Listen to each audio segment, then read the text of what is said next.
Assalamualaikum warahmatullahi wabarakatuh. Apa kabar anak-anak salih dan salihah kelas 4? Semoga kita semua dalam keadaan sehat, selalu diberi kemudahan dalam belajar. Anak-anak semua, alhamdulillah pada pagi hari ini kita melanjutkan pelajaran tema yang kedua, subtema kedua. Hari ini kita masih belajar mengenai manfaat energi. Kita masuk pada pembelajaran yang kedua. Anak-anak masih ingat, pada pembelajaran sebelumnya kita sudah belajar mengenai sumber daya alam. Sumber daya alam terdiri dari dua, yaitu sumber daya alam yang dapat diperbarui dan sumber daya alam yang tidak dapat diperbarui. Anak-anak semua, kita tahu bahwa wilayah Indonesia sangatlah luas, dari Sabang sampai Merauke.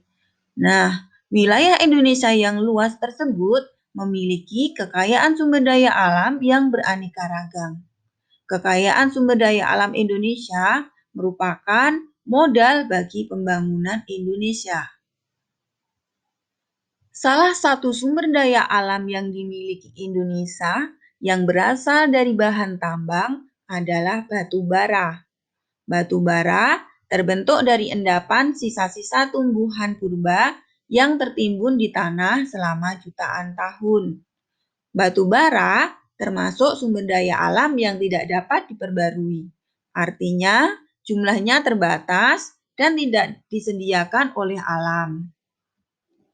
Anak-anak, karena batu bara jumlahnya terbatas, maka kita harus menghemat dalam penggunaannya. Dalam kehidupan sehari-hari, batu bara dapat digunakan sebagai sumber pembangkit listrik, bahan bakar kereta api dan industri yang menggantikan bahan bakar minyak, kemudian bahan utama obat-obatan, serta sebagai bahan tambahan produk seperti cat dan pupuk. Selain dari bahan tambang, Indonesia juga kaya loh akan sumber daya alam yang berasal dari rempah-rempah. Contohnya kencur, jahe, dan pala. Kencur dapat dan mudah tumbuh di daerah di Indonesia, baik di pegunungan maupun di pekarangan rumah yang cukup sinar matahari dan tanahnya yang tidak terlalu basah. Kencur biasanya dimanfaatkan sebagai bahan jamu dan obat-obatan seperti obat sakit tenggorokan, masuk angin, emah, diare, serta penghilang nyeri dan meredakan keseleo. Selain itu, kencur juga dimanfaatkan sebagai bumbu masak agar masakan terasa lebih sedap. Indonesia juga kaya akan sumber daya alam berupa minyak bumi. Minyak bumi biasanya dimanfaatkan sebagai sumber energi atau bahan bakar kendaraan, sebagai pembangkit listrik, serta sebagai sumber energi gas cair untuk memasak. Setiap orang berhak menggunakan bahan bakar minyak bumi ini. Namun, karena termasuk dalam energi yang tidak dapat diperbarui, setiap orang berkewajiban untuk menghemat penggunaannya. Bagaimana cara menghemat minyak bumi? Yang pertama, bila bepergian jarak dekat, kita membiasakan dengan jalan kaki atau naik sepeda. Kemudian, yang kedua, kita lebih menggunakan fasilitas umum atau kendaraan umum dibandingkan dengan kendaraan pribadi. Selain mempunyai hak menggunakan bahan bakar minyak bumi, masyarakat Indonesia juga berhak untuk menggunakan air. Air bersih merupakan hak yang harus didapatkan manusia, karena jika tidak, akan menimbulkan bencana dan penyakit pada manusia. Air merupakan sumber daya alam yang dapat diperbarui. Namun, persediaan air di suatu daerah dapat berkurang jika kelestarian air tidak dijaga. Maka dari itu anak-anak semua, kita harus menjaga kelestarian air. Caranya bagaimana? Yang pertama, kita tidak boleh membuang sampah atau limbah ke sungai atau ke selokan. Kemudian, yang kedua, melakukan penghijauan atau penanaman pohon. Karena kita tahu akar-akar tumbuhan menyimpan air di dalam tanah.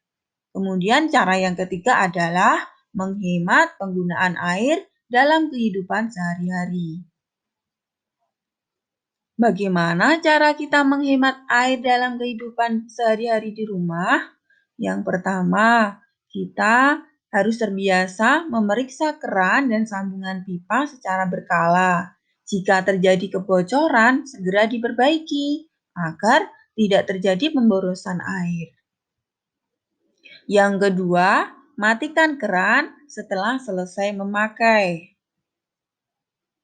Yang ketiga, gunakan air untuk pakaian dengan tingkat kekotoran paling sedikit terlebih dahulu, sehingga sisa airnya nanti bisa digunakan untuk mencuci pakaian lain yang lebih kotor. Yang keempat, kita bisa menggunakan air bekas cucian beras, buah, dan sayur untuk menyiram tanaman. Anak-anak, tadi dijelaskan ya, salah satu cara menjaga kelestarian air adalah dengan melakukan penghijauan atau penanaman pohon.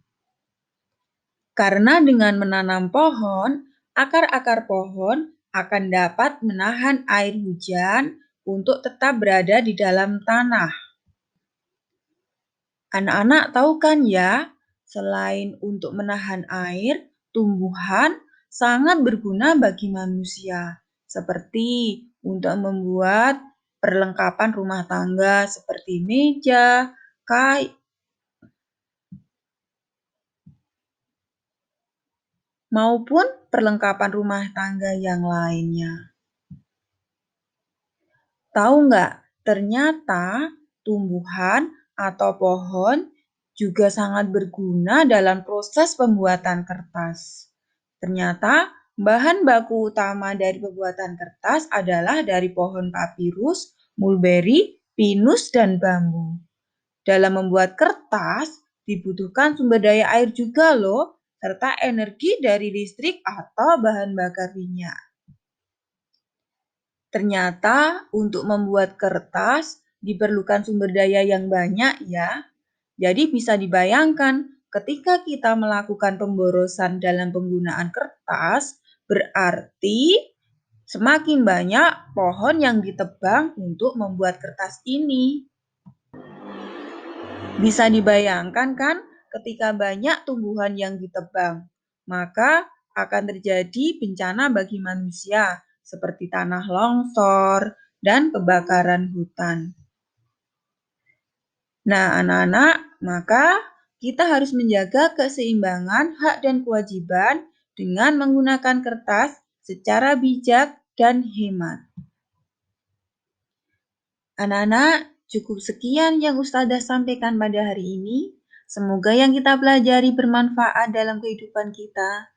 Terima kasih atas partisipasinya. Sampai jumpa di kesempatan berikutnya. Assalamualaikum warahmatullahi wabarakatuh.